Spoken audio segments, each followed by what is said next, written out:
You know, for a long time, I've been putting off talking about this because a lot of people in my personal life was telling me, since I'm making videos right now, I should take the time to share with whoever's observing this video what I shared with them, because they feel that it's very important in terms of my motorcycle accident. So I'm going to go through this very slow, because this is a very delicate subject. But you know, as I said before, my motorcycle accident, it transpired in 2014. It was February the 10th. This wasn't too long after my dad had came out here to somewhat visit me. And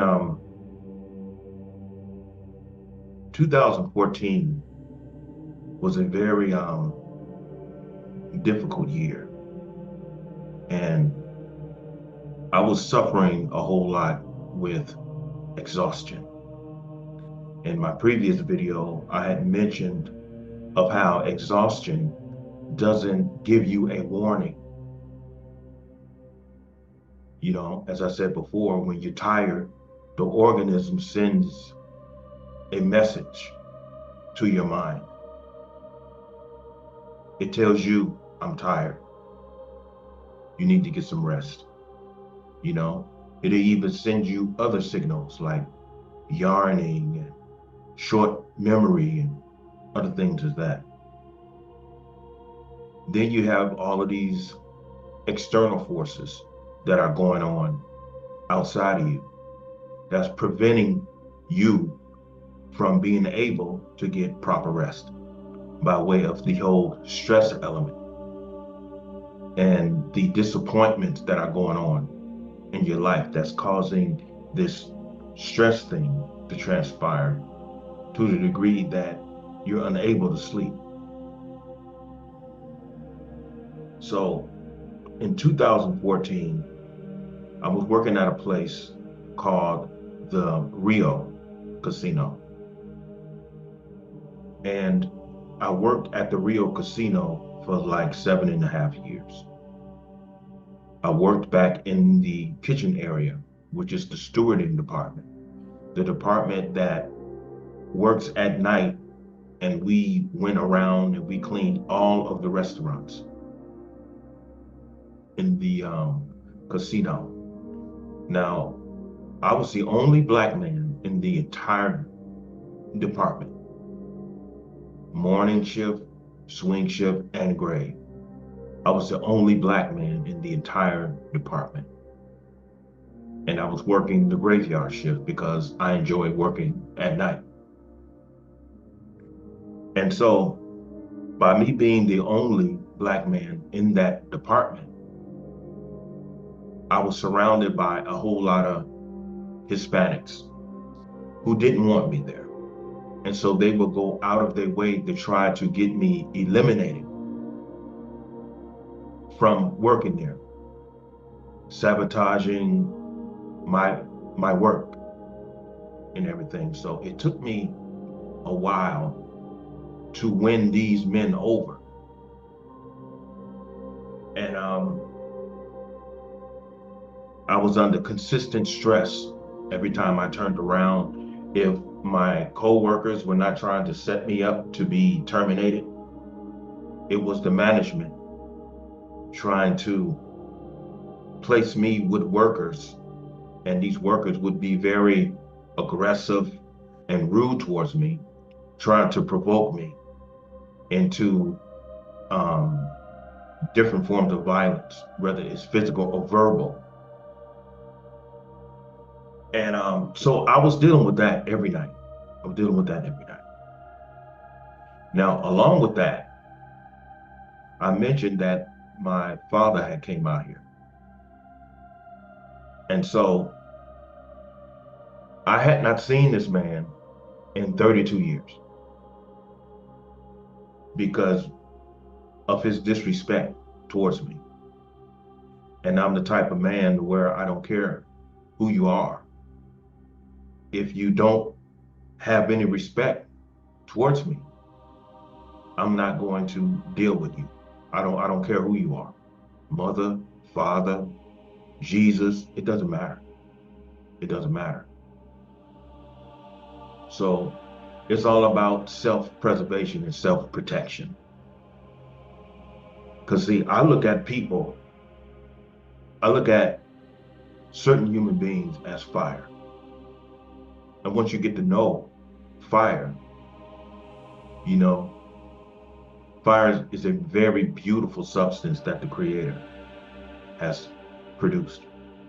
It's very beautiful and it's very alive. And the reason why it's moving is because it's a living thing. It's very beautiful. And it's sacred, so you can't touch it. But you don't know that until you've gotten too close to it. I've always thought that fire was beautiful. And so one day when I got a little too close to fire, tried to touch it, it burnt my hand. So instantly, I learned that if you get too close to fire, it's going to harm you. And as time went on, I found out that a lot of human beings have that living principle sitting up inside of them.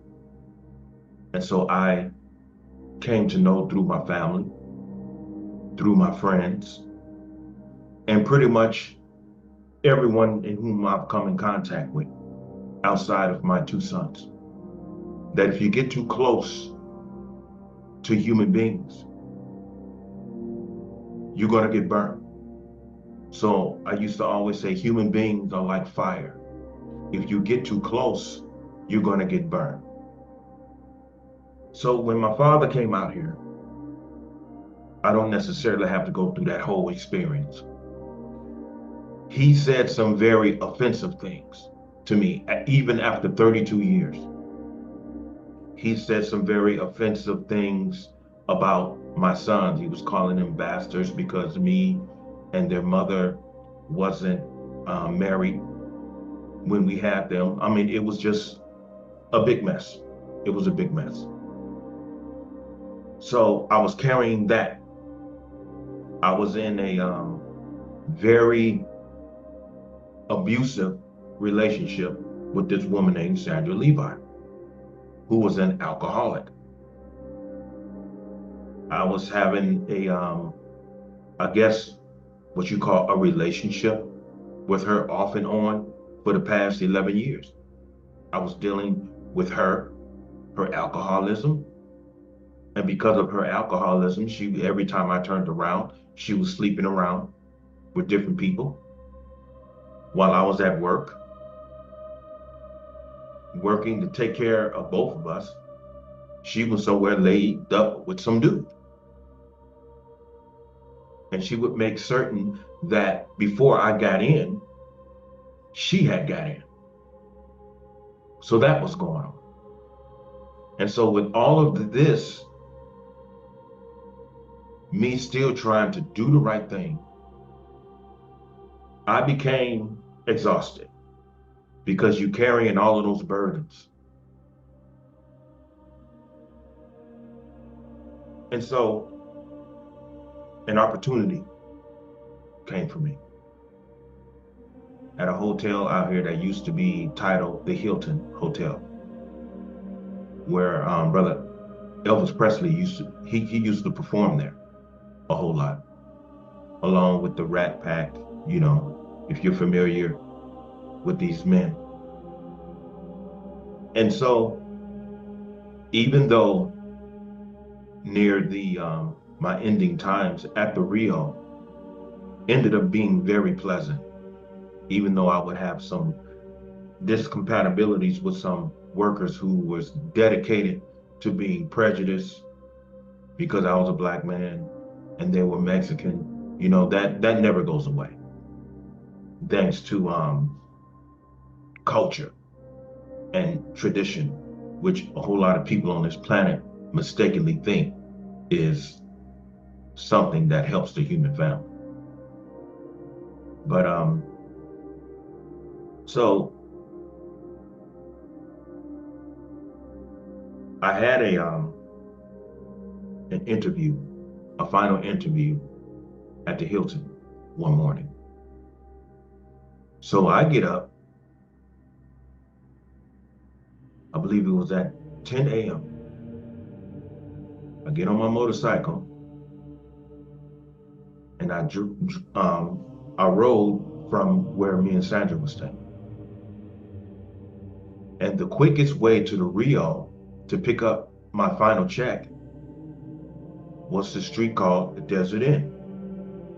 And on Desert Inn, it had a bridge that had like an underpass that you go over it and you come up and you go towards the street called Paradise. So as I'm riding down Desert Inn, I go under the underpass. And as I was coming up from the underpass, all of a sudden, there's this dark tunnel that started closing in on me. And I'm like, what is going on? And all of a sudden, my body, it shut off. And when my body shut off, my right hand was on my accelerator. And I guess my body went into a shock. And so my body did like that and it sped up the motorcycle. And so I went towards Paradise and it was already a red light. But I'm unconscious on my bike. So I go through the red light at 57 miles an hour. And I didn't see this because I was out, but I heard everything. There was a white RV who went past the green light because My light was red. He went past the green light, and all of a sudden, I crashed into the front section of his RV. I heard um, my skull fracture here because I sustained a orbital fracture. And I heard a lot of banging, which was my organism banging against the ground. And when I hit the ground, my eyes came open and I saw this white truck coming towards me. And as this white truck was coming towards me, I just faded. I died. But you know, in the midst of all of the banging that I heard, I was saying in my mind, Lord, not now, not now, not right now. But it was so. So after everything, I faded away. And suddenly, I was in a state that I explained before was the area within the living universe that I formerly exist in within the spirit before the Creator spoke my essence into the womb of my mother, of when the Word became flesh. But what was so profound about it is that I was in the midst of light and darkness.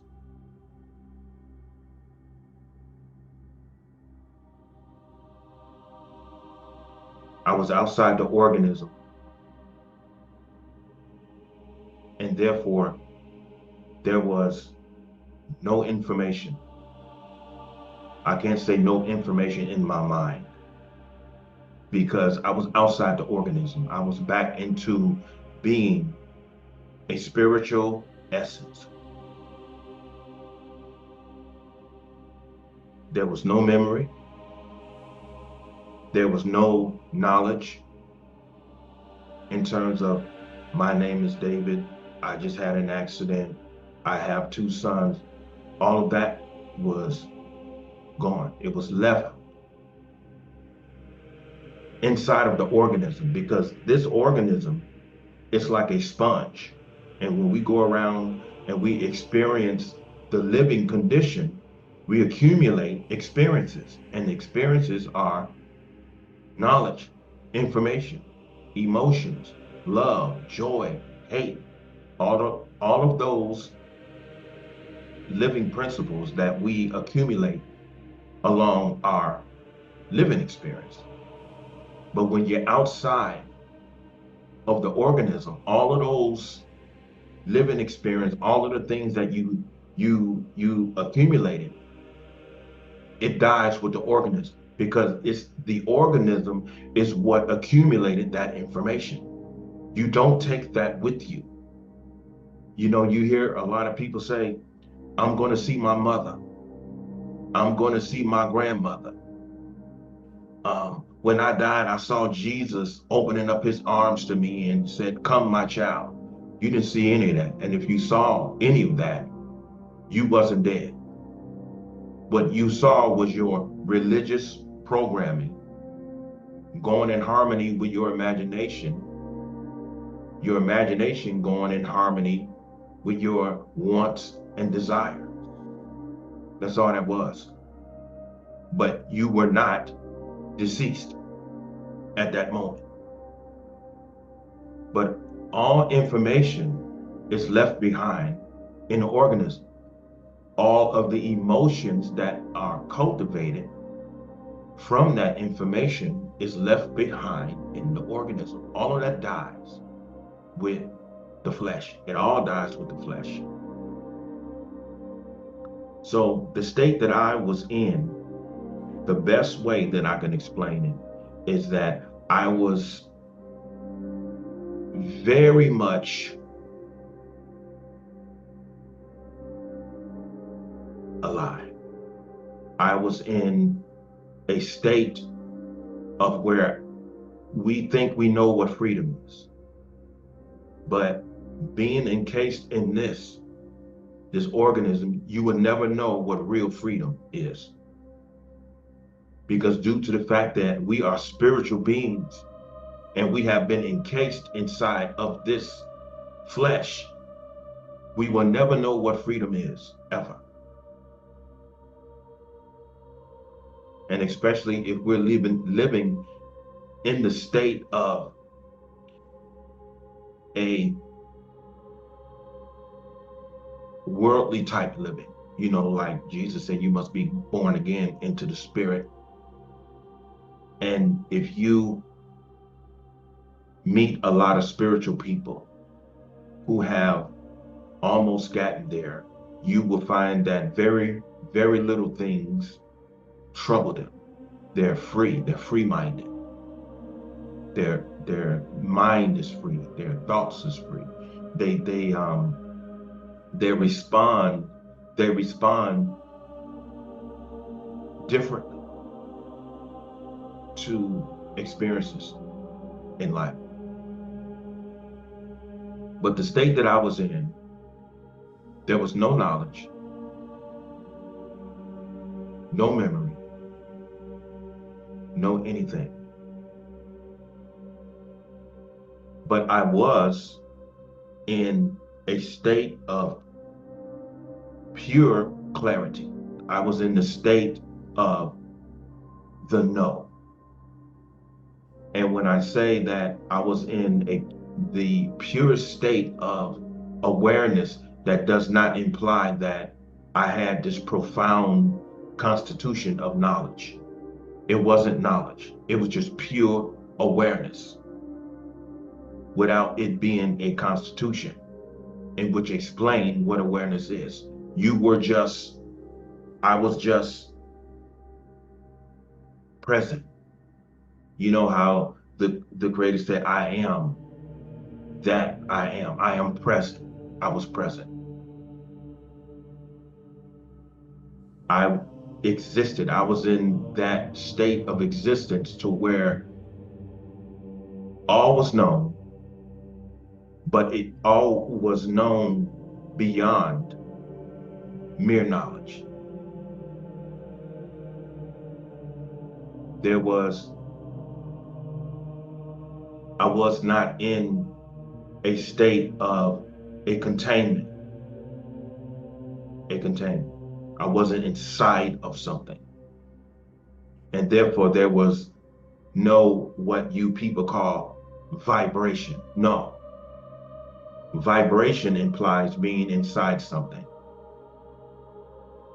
And there is a circumference around you that is vibrating and therefore preventing you to honestly express yourself of what you are. I wasn't inside anything. I was everything. I was back to being a part of everything that bears life and power. And when I say power, I don't imply a degree of power.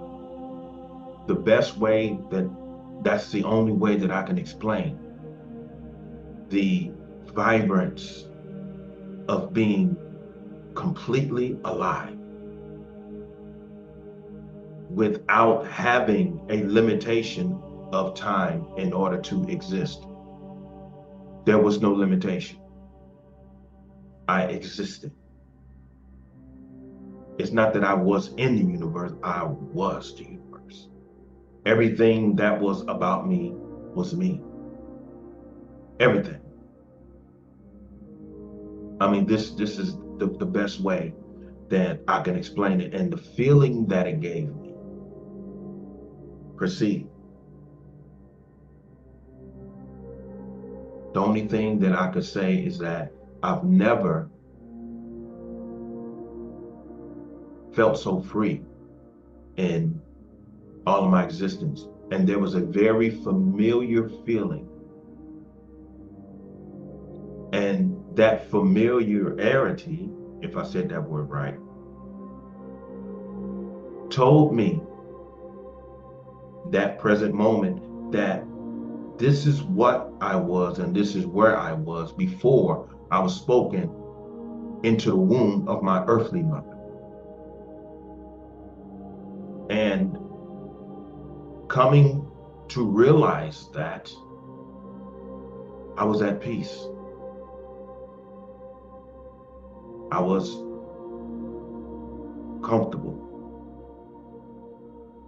I was myself, even without given an earthly name as David. I still wasn't David. I just simply exist. I was the universe. I was everything.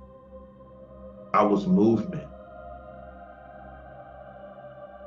I was everything that had movement outside of being created by the one and only God.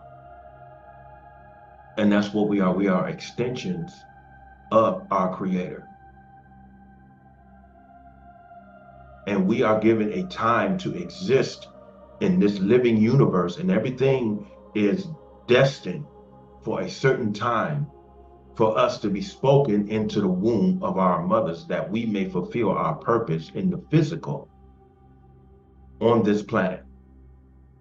I had went back to that. And I say back to it because, as I said before, it felt very, very familiar, and therefore it felt right. I was who I was without a name, without any knowledge. I was a part of the great I am. I exist.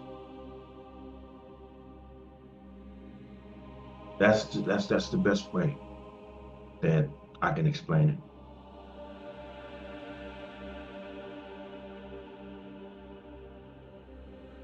You're not limited as the flesh. What did you see, David? You see everything. You're not limited to these eyes that are limited. You can only see so much with the organism. But when you're in the spirit,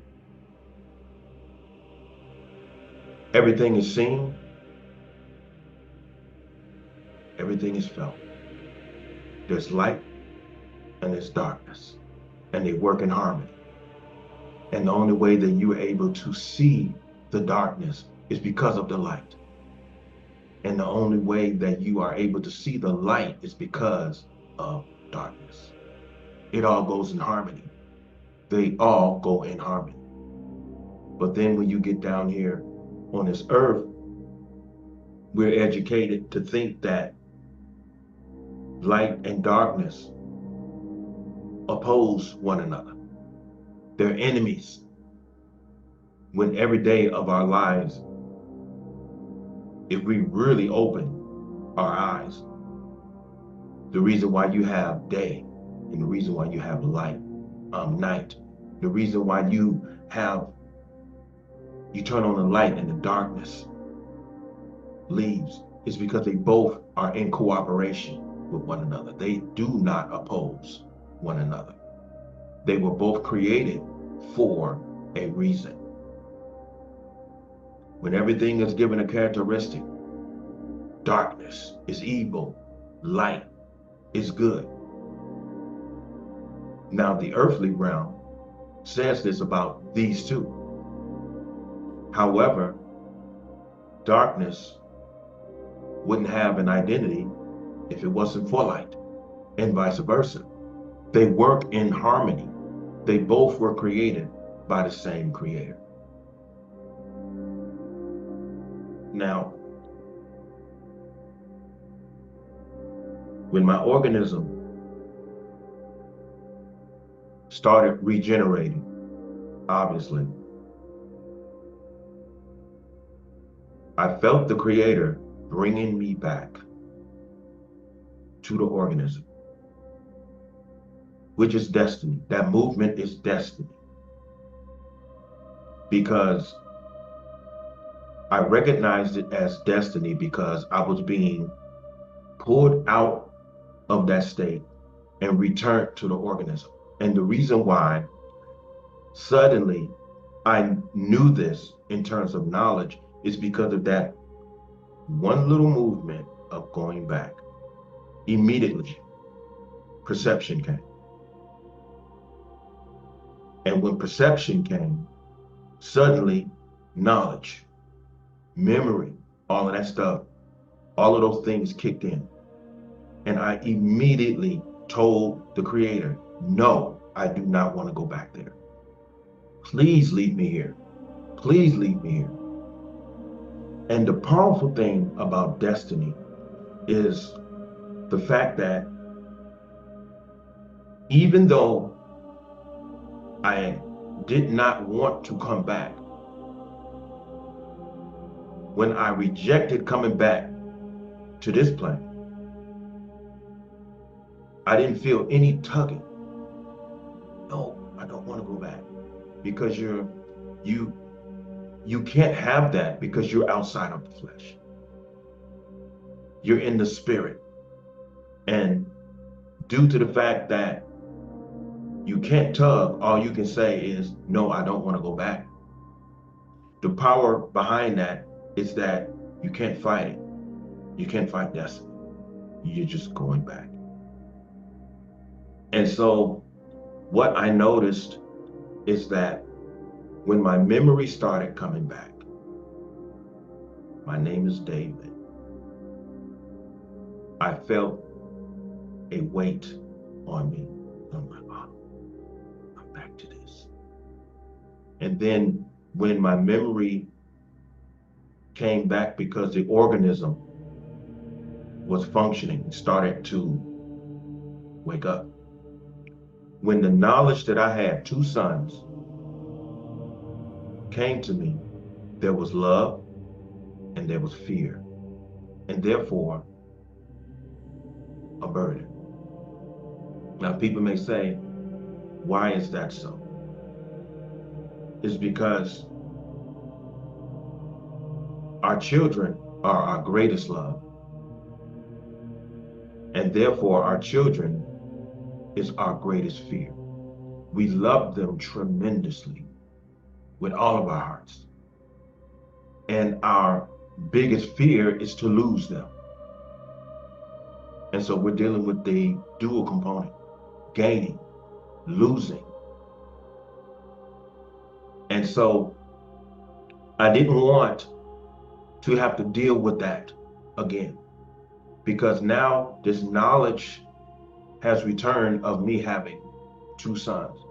And so now you have to go back on the earth and you are going to have to deal with that fear and that love. You're going to have to find some way to deal with it and find an area of peace in dealing with that. So we're dealing with attachments. Now, a lot of people may say, well, those are your sons. How can you say that they are attachments? Because in reality, our children are an extension of us, and we love our children. And we don't want to lose our children, and that's where the attachment comes.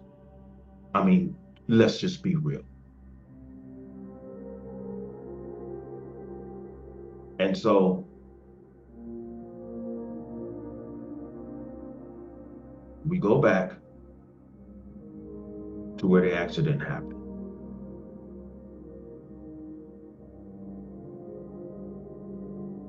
I started coming to, and I felt the paramedics put me into the back of the ambulance. Had the cover over my face and everything because they said that I had died.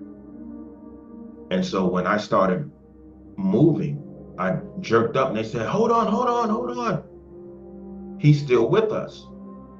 And so the first thing that I started to do was move my fingers like this. And one of the paramedics had said, "Be still, you have some broken bones." And so I kept moving my fingers. And he said, "Why are you moving your fingers?" He said, "You are not paralyzed. Why are you moving your fingers?" I said, "Because I'm a writer." Those were my first words coming back. I am a writer. So talk about the creator. When he created me, he spoke that destiny into me. You are a writer. I'm going to make David a writer. So on this second opportunity of life, the first words that came out of my mouth was, "Because I'm a writer." And I told this paramedic, I said, "I have to be certain that I am able to write." I said, "If I am not able to write," I said, "put me back in the street and leave me there." And he said, "You're not paralyzed, but we need you to be still because you've broken some bones." This hand, as I said before, was turned completely all the way around. And so they said that they had to turn my hand all the way back around, and they had to put a brace on it. They had to sew this brow up because when I hit the truck, my brow had torn, and all of this, I think they said it was some type of blood vessel in my brow was shattered. And so they had to hurry up and stitch me up before I bled to death, because I bled all over the street. And so that's why when I got there, when the paramedics showed up, according to them, I didn't have any life signs. And I believed them, considering where I was, where my spirit was. And so even though I was still bleeding, it looked so bad. They said, we're not getting any life signs. So they started sewing me up because this whole area was flat back.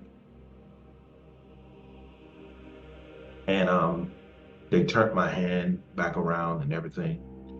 And so they took me 2 blocks from there up to this hospital called Sunrise Hospital.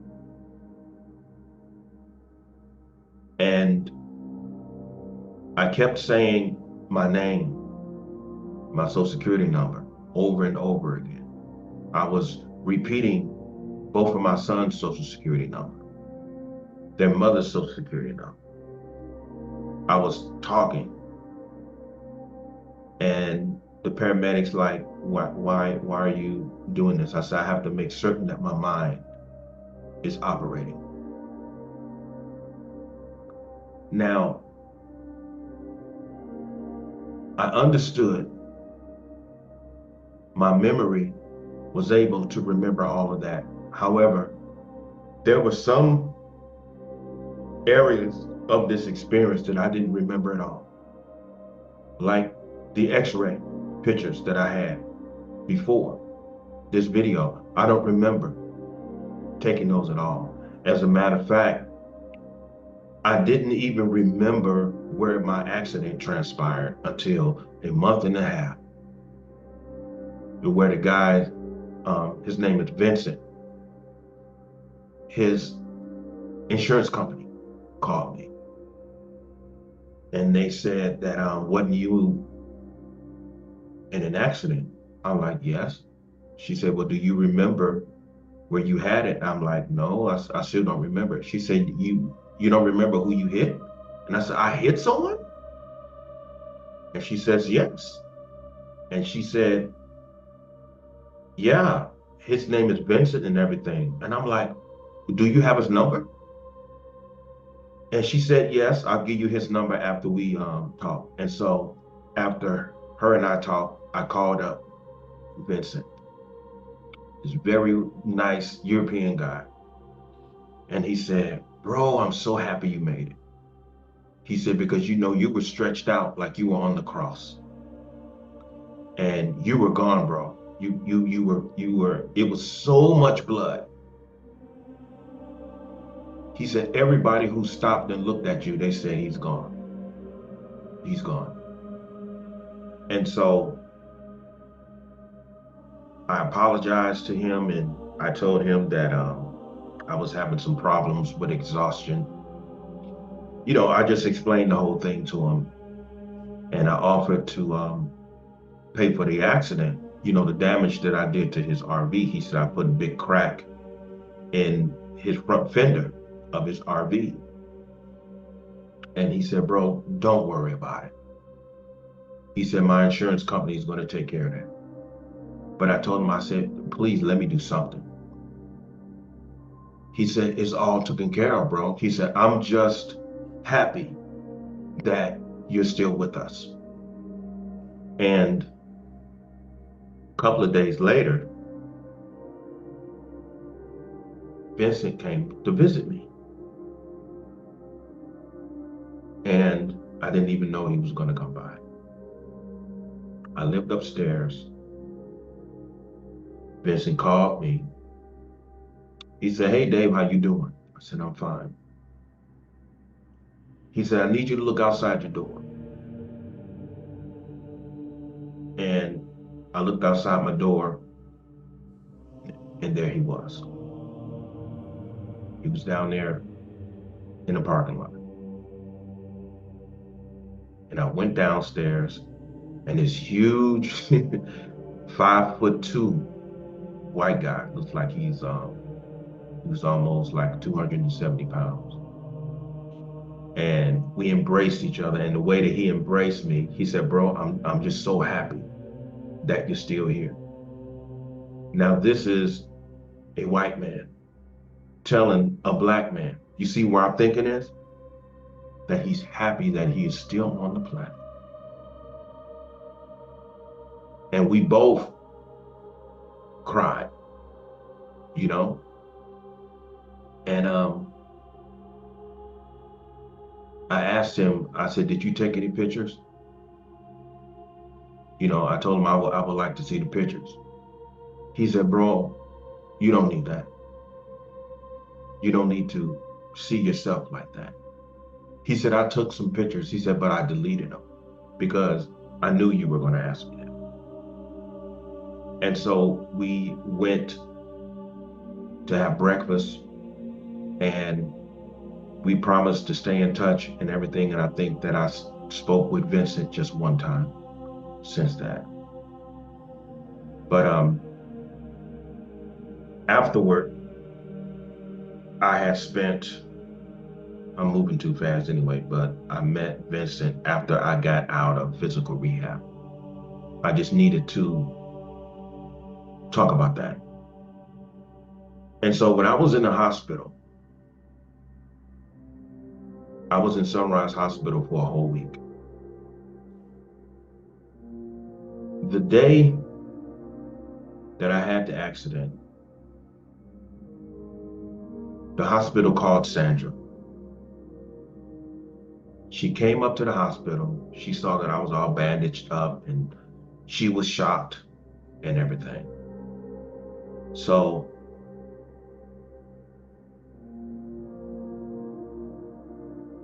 she asked me what happened and I told her. And so she stayed at the hospital with me for one night.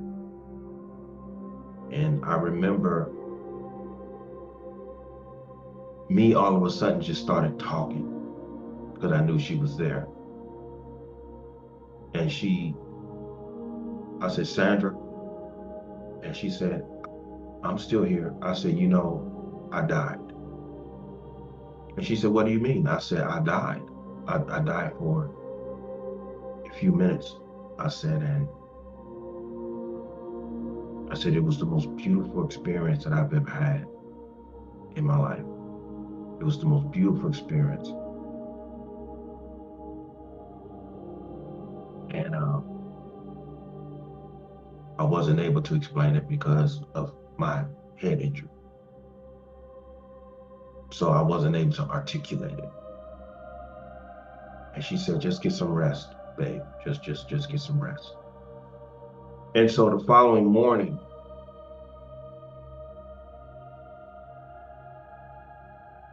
we wake up, the doctors came in there and they was checking me.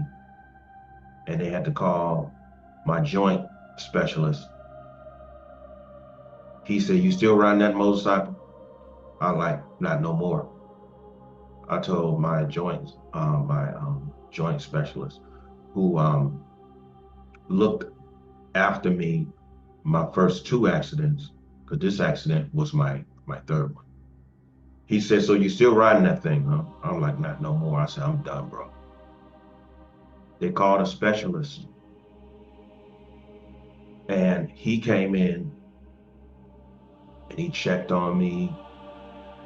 And I remember him being in the hallway talking to some other doctors, and he was looking back at me. He was shaking his head like this. And so my primary doctor, whose name I don't remember, who was looking after me at Sunrise Hospital, he came in and I asked him, why was he looking back at me like that? He said, we're trying to figure out how you survived. He said, because considering your injuries, according to um, your x-rays, you're not supposed to be here. And he said, we don't understand how you survived it. But after them giving me blood tests, urine tests, and all of that, they came to understand that this man has never abused his organism. He never smoked, he never drank, he never did drugs. Hasn't done anything to his organism. And so one of the reasons why I survived that accident was because of the condition of my organism. Always kept it in shape, and I've always kept it healthy. And so after they left, Sandra started complaining about how uncomfortable she was sleeping in the hospital chair the first night. So I told Sandra, I just had the worst accident of my life. You know, I died last night, and you're here complaining about you being uncomfortable in a hospital chair. I said, the only thing you have to do is go home. We live 2 blocks down the street. Just get you some rest and come back. And she went on, well, you know, I was very uncomfortable. And so in my mind, I'm like, oh, okay. Now what she's trying to do is to justify going over to her dad's house where she used to go all the time to meet up with all of her boyfriends. So I said, you know what, Sandra? Just leave. Just leave. Just leave me be. I said, because the only thing you have to do is just go home and get some rest and just come back and spend some time with me. That's all you have to do. I said, just leave. Go on over to your dad's house because that's all you're gonna do. She said, I'm not gonna go over there, blah, blah, blah. So when she left, according to our landlord, she went home.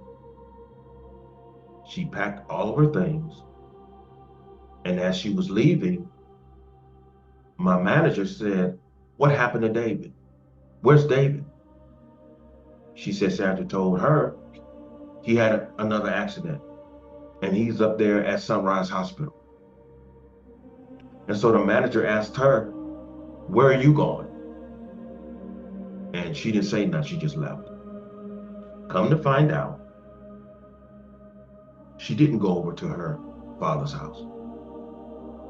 She went over to one of her other boyfriend's house named Mark, and she laid up with him while I'm laid up in the hospital fighting for my life. My cell phone had got lost in the accident. And you know what they do now, we are put in the position to where we no longer memorize phone numbers. So I wasn't able to call my son. I wasn't able to call their mother. I wasn't able to call anyone for a whole week to in the Sunrise Hospital to let them know exactly what happened to me. And so after that, it was one night in Sunrise. I just woke up at 2:30 a.m. I get out of my bed and I started walking around, where they have all of the rooms. I was just out walking. And I'll never forget this young man. He looked like he was about 20, between 23 and 26 years old. Young black guy. Came up to me. He said, "Mr. Playboy, what are you doing out of your bed?" He said, "Man, you just had an accident 2 days ago. What are you doing out of your bed?" And suddenly my mind just, because of my head injury, I couldn't tell him why. I just needed to walk. He said, "Come on." He grabbed me by my arm. He said, "Come on, man, you can't be like this. You have to lay down." He said, "You need rest." And so I cooperated with him. And because my injuries were tremendous. The whole side of my face, my eye was shut and I could barely see out of my right eye. And my arms, this arm was swollen. I guess you could see it in the x-ray. I called it Popeye arms. I had big Popeye arms. And so I was in Sunrise Hospital for 1 week. And after that week, they transferred me to a physical therapy building off a street out here called Charleston and Valley View. And I was there for 1 week until my insurance had ran out. And so they had to send me home because my whole accident itself cost $81,000. And my culinary insurance covered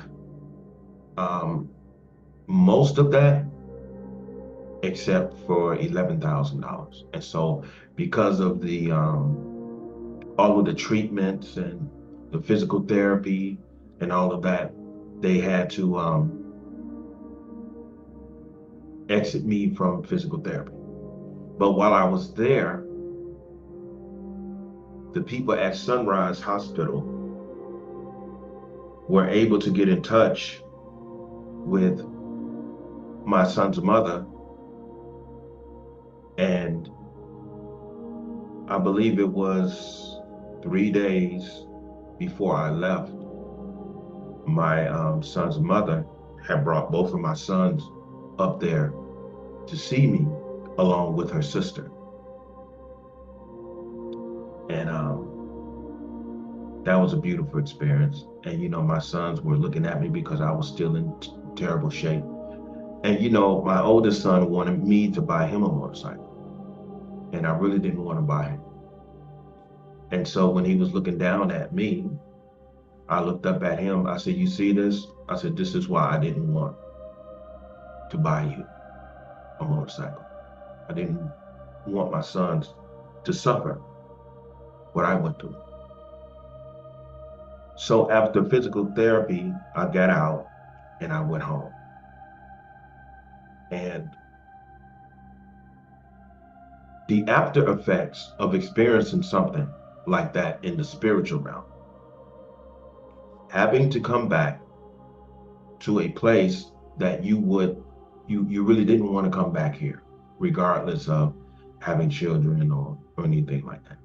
You were at such a state to where anything and everything that you accomplished down here on this planet, it didn't mean anything to you.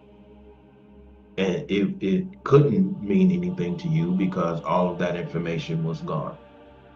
But even when you were on your way back here, you were in such a state to where regardless of having children and everything that was going on with your life, you didn't want to come back here because you were at such a state of peace and bliss and of the know, and you were you might as well say flushed of all of the knowledge and all of the experiences, and therefore all of the stress, all of the hard times, all of the humiliation, all of the betrayal. It was all gone.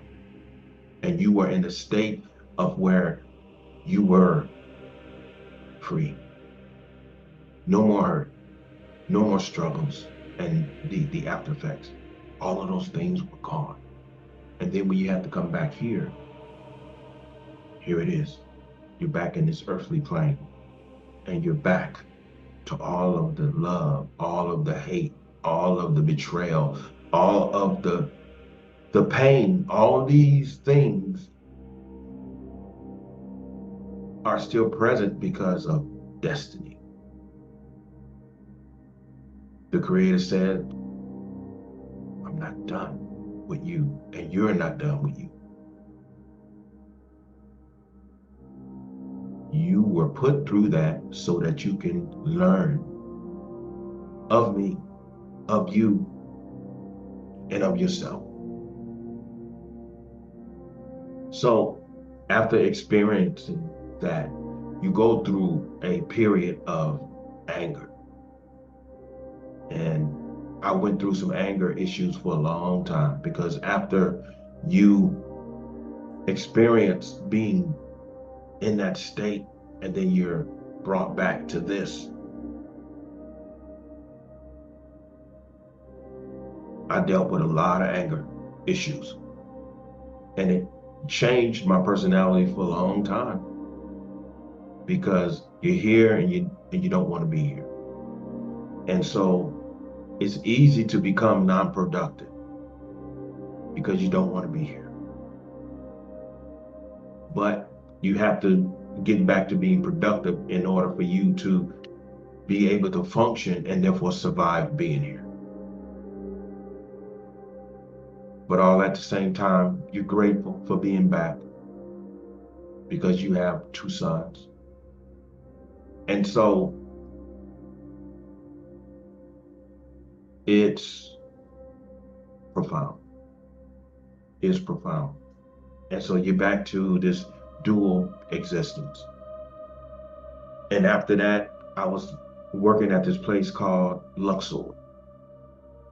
And I was dealing with a whole lot of harassment from the supervisor who didn't care about my accident, because I would forget things quick. It had gotten to the point to where I had to start writing things down. They would ask me to do something, and then I walk away, and 3 minutes later, I forgot what they told me. So I would have to find them again and like, what was it that you told me that you needed me to do? And this guy's name was Gabe, and he would get frustrated like, Dave, I told you, blah, blah. And so one day him and I sat down and we had a talk. And I told him what happened to me. And one of the reasons why I forget things so easily is because I had a tremendous head injury, And so Even though he told me, here's a pad and a pen. He said, so whatever I ask you to do, just write it down. Just write it down. However, even though he told me to write everything down, he knew, and he was another Hispanic guy, he knew because of my head injury, even though he told me to write everything down, he started harassing me a whole lot.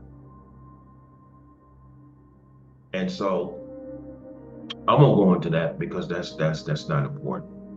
But I survived that, and I ended up leaving the Luxor, and I started working at the Win out here. And during my time at the Win, my head injury had healed, my memory came back, and everything. And so here I am. But I've always wanted to talk about my accident because I thought that maybe it would be helpful for someone. But just know that when you are outside of this flesh and the Creator gives you the opportunity to read and to understand while you're outside of this flesh, and you're privileged to be contained with a memory of what you experience once you're back in the flesh. It takes a lot of intelligence and wisdom in order for you to accumulate that level of information. And you're not going to be able to express it wholeheartedly because the organism can only contain so much wisdom and knowledge in order to be able to express it on a certain level, but not in its completeness because we're limited in this flesh. But all I can say about that experience is that the only fear that I have now is losing my two sons because of the tremendous love that I have for them. And so I no longer have a fear factor because I know that death is not something to be feared. Death is not something to be um, excited to embrace. So don't get the wrong impression. I'm not promoting death. I'm just saying that death should not be feared. It shouldn't be feared because when you're outside this organism, it's it's a beautiful state. At least it was for me. Now I know that a lot of us are individuals and we were created individually. And a lot of people have had out of body experiences. And a lot of those out of body experiences, of course, don't go in harmony with what I experienced. However, I still maintain that death is nothing to fear.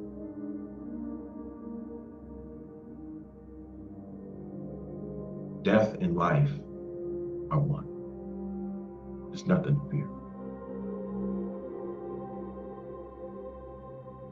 So with that being said, that's all that I'm able to give right now on this subject. And I thank everyone for listening because it was a harsh experience, but it was a beautiful experience all at the same time. Would I go through it again? Yeah, I would. You know, I no longer ride motorcycles anymore, but I wouldn't change a thing because I learned a lot and I'm still learning a lot about the experience because things are consistently coming to me. So this is one of the reasons why it took me so long to share what I've learned because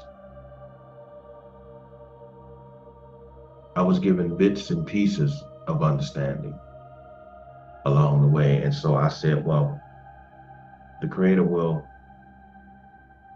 inspire me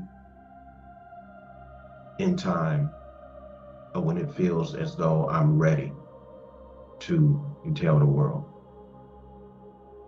So with that being said, I thank you for listening, and I hope someone got something out of this.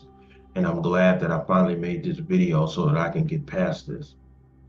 And with that being said, everyone have a beautiful evening, and everyone stay human. Peace.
The after effects of experiencing something like that in the spiritual realm, having to come back to a place that you really didn't want to come back here, regardless of having children or anything like that.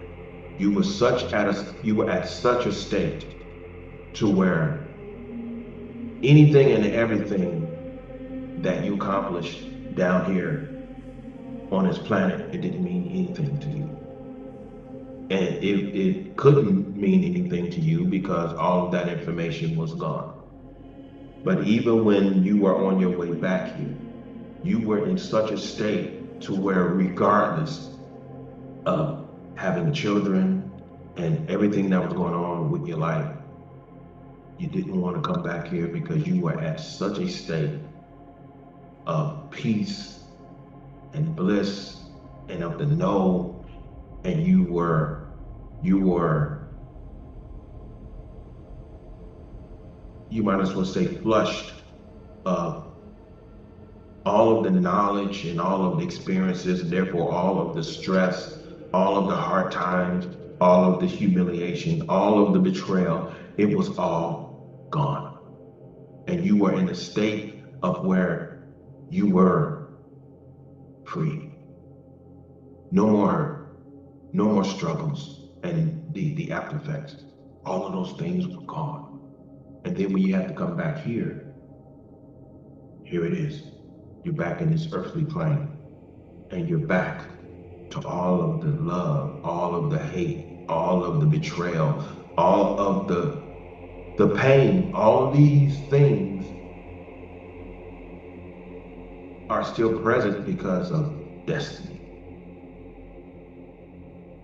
The Creator said, I'm not done with you, and you're not done with you. You were put through that so that you can learn of me, of you, and of yourself. So after experiencing that, you go through a period of anger. And I went through some anger issues for a long time because after you experience being in that state and then you're brought back to this, I dealt with a lot of anger issues. And it changed my personality for a long time because you're here and you don't want to be here. And so it's easy to become non-productive because you don't want to be here. But you have to get back to being productive in order for you to be able to function and therefore survive being here. But all at the same time, you're grateful for being back because you have two sons. And so it's profound. It's profound. And so you're back to this dual existence.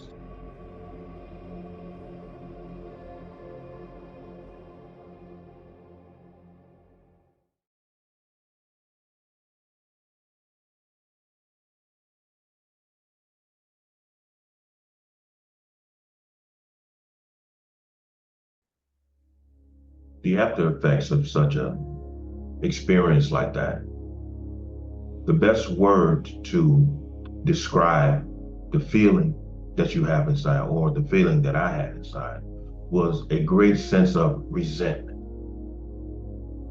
I previous I previously said that it caused me to have a lot of anger issues sitting up inside because I was brought back to the earth, which contained a world that I resented in the first place. But after experiencing that level of peace, you never forget that. You never forget the feeling that it gave you. The sense of peace that it gave you is indescribable. And when something is indescribable, it means it has left such an impact upon you that you cannot put it into words. You can't put it into words. And therefore, it's sacred and it has this powerful presence within its impact that is indeed sacred. And it is indescribable. You can't describe it with the limited knowledge that this organism contains or the language that has been given to us, that we're just not able to describe it. And so that sets up a strong sense of resentment, and within that resentment cultivates a strong anger. You know, there's nothing more powerful than destiny itself. You can't fight destiny.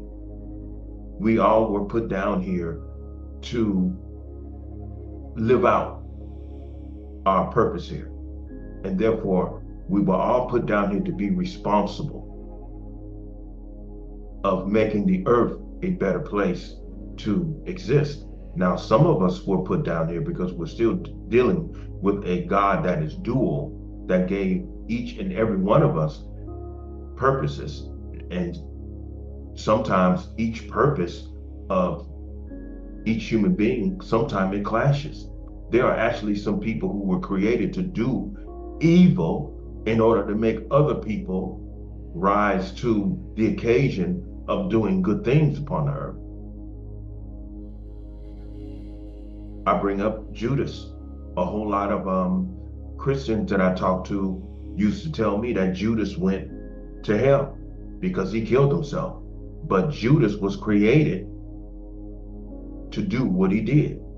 And due to the fact that he fulfilled his purpose, And simply because he had such a strong love for Yeshua that he wasn't able to live with that, and therefore he wasn't equipped. He wasn't equipped or conditioned or imbued with the intelligence or wisdom or strength in order to maintain himself, to go further in his organism.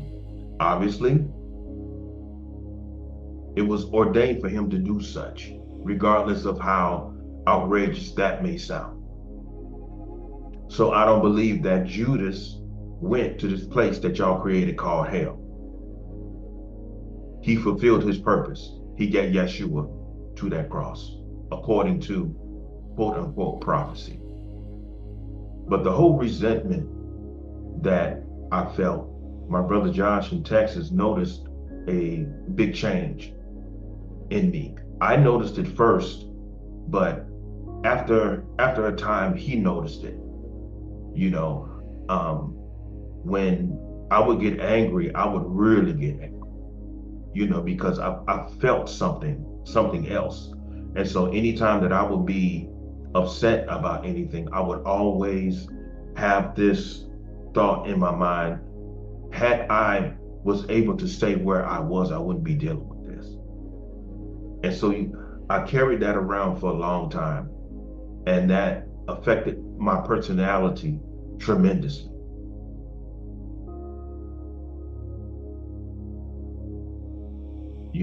And so the after effects is you have to get through it. You have to suffer through it. You have to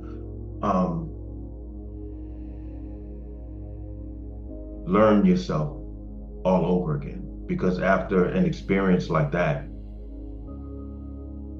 you're never the same. There are going to be some things that are different,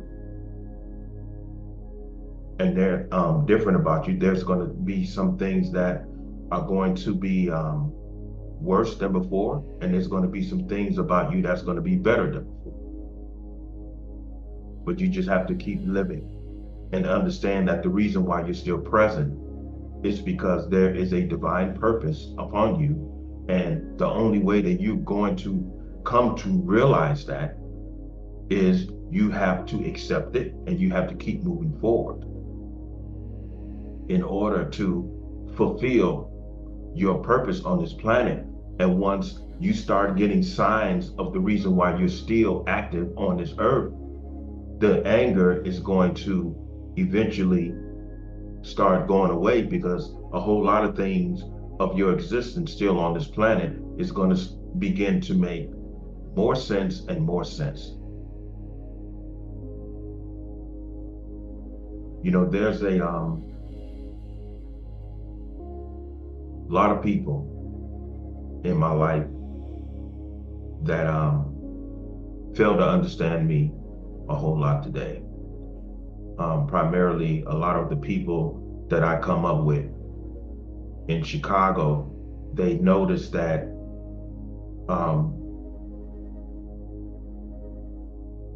I don't really stay in touch with people a whole lot.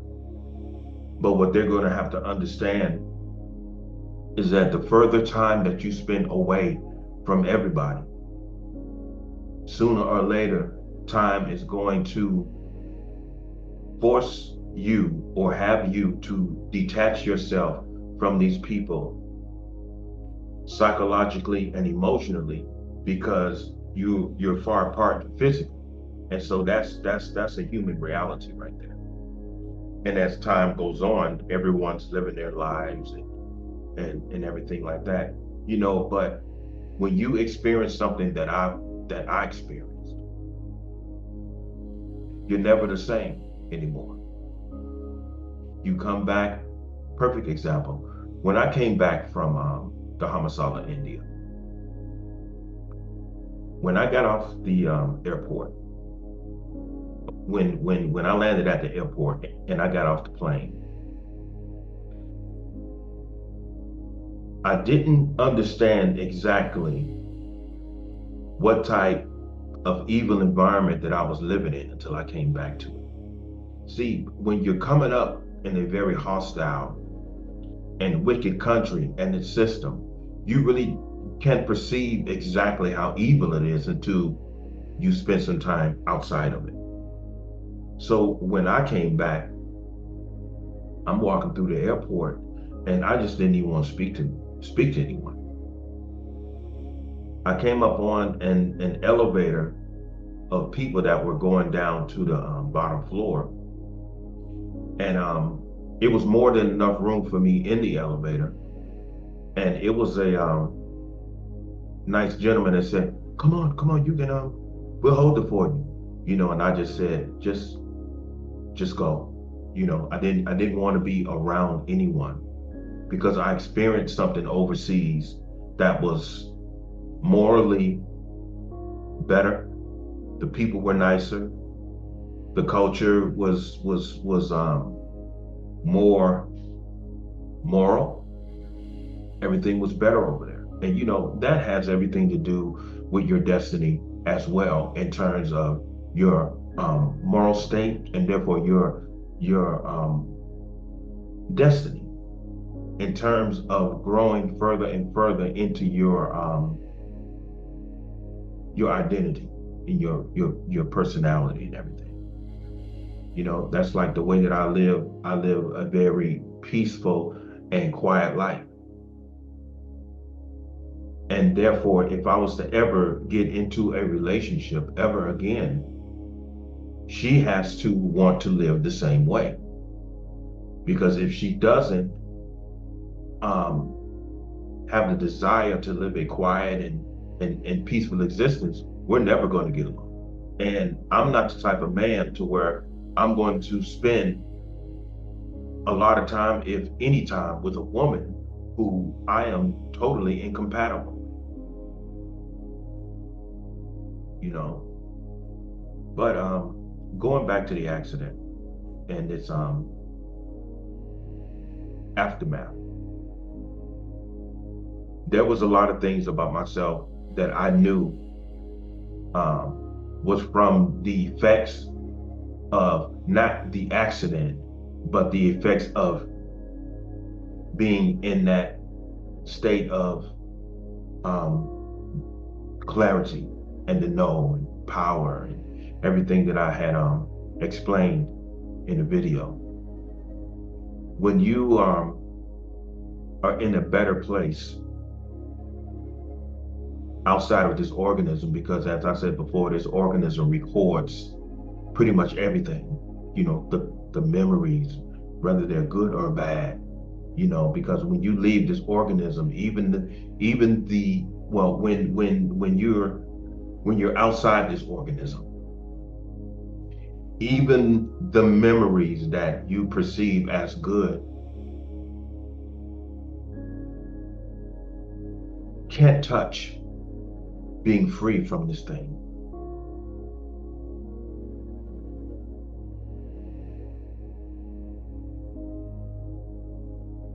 And when the information and therefore the memory had came back, from that point on,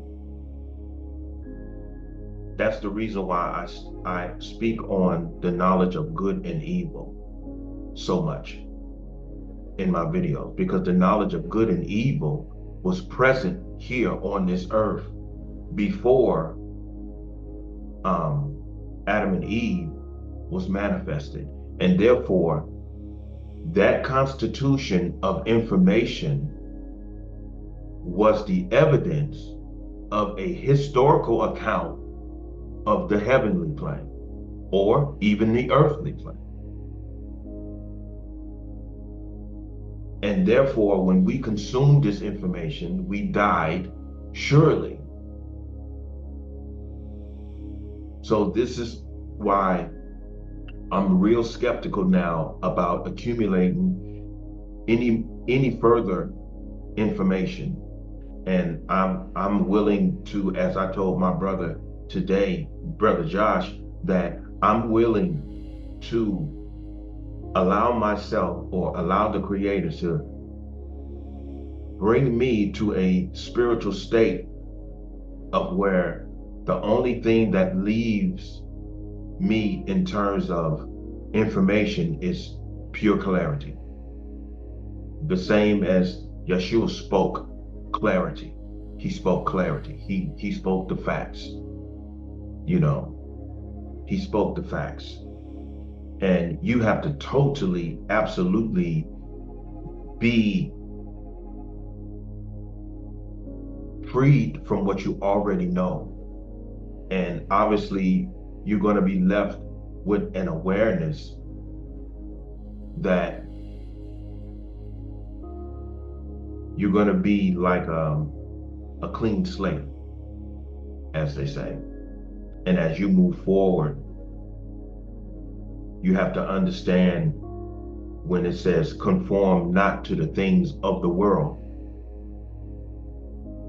and therefore allow yourself to be renewed, or as they say, have the Christ consciousness or things like that, but I'm trying to totally flush myself from that inside, which causes a whole bunch of conflict and disorder, not only within myself, but other people in who I come in contact with.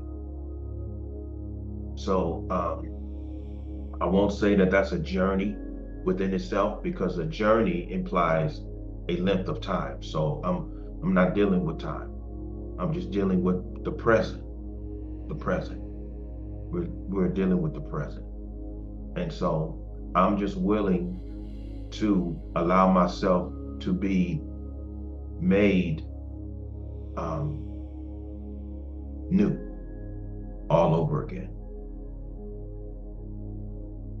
So the aftermath of experiencing something like that, very few of us are able to articulate it to the degree to where people actually get it. You may understand it, but you would never get it because we didn't. We're limited as well. As I said before, it is something that is indescribable. But you understand that you were at peace.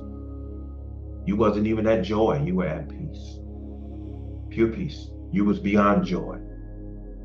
And actually, you was beyond peace, because to mention it as peace is describing it in comparison to what you've already perceived, or your idea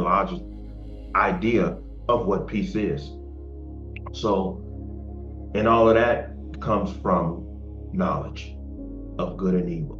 And so as you move forward, you come to understand that the best way to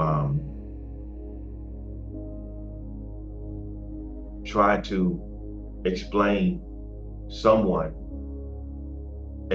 someone how something was, it just seems like to me the best way to describe the indescribable is by way of a silence. So there's certain information that a lot of us are going to have to learn to keep to ourselves, and that's with the individual. But as I'm moving forward along with this, as I said, my YouTube channel is to share what I know and share my life experiences in hope that it would help a lot of people understand some things in the environment and in relation to their lives, because there's a lot going on, and there's a whole lot that I see going on. It's like Yeshua was telling the women when he was bearing the cross, when he told them that when he saw that they were crying, he said, "Weep not for me, but weep for yourselves and your children." He was speaking of a world that's coming,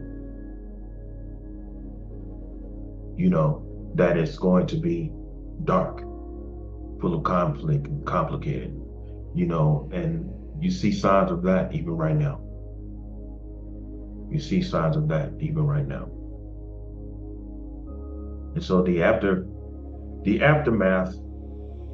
of something as that is going to have individual effects on people. You know, it's going to have individual effects because it's had some good effects on me and it's had some really hostile effects on me because you find out you can't fight destiny, bro. You can't fight it. You just have to move forward, and in time we'll all understand exactly what this means according to our individual destinies, and in hoping that once we come to clarity of why we are all here individually, then hopefully we'll all understand why we're all here, and we'll have that one understanding of where all of this racism and this religious and political conflict, all of these things will come to an end. So with that being said, I'm just gonna get me some rest because I've just started my vacation, and there's some things going on right now, and so I'm kind of tired and a little irritated. But so I'm going to go ahead and get me some rest because I don't like feeling, irritated or anything like that. So, with all of this being said, I hope this helped someone. This was a very short video, and I was kind of all over the place right there. So hopefully, after I get some rest, I'll be able to talk about this more clearly if I'm inspired. So, everyone have a good night, and everyone get some proper rest. I know I need to. So with that being said, everyone stay human, and everyone have a good evening. Peace.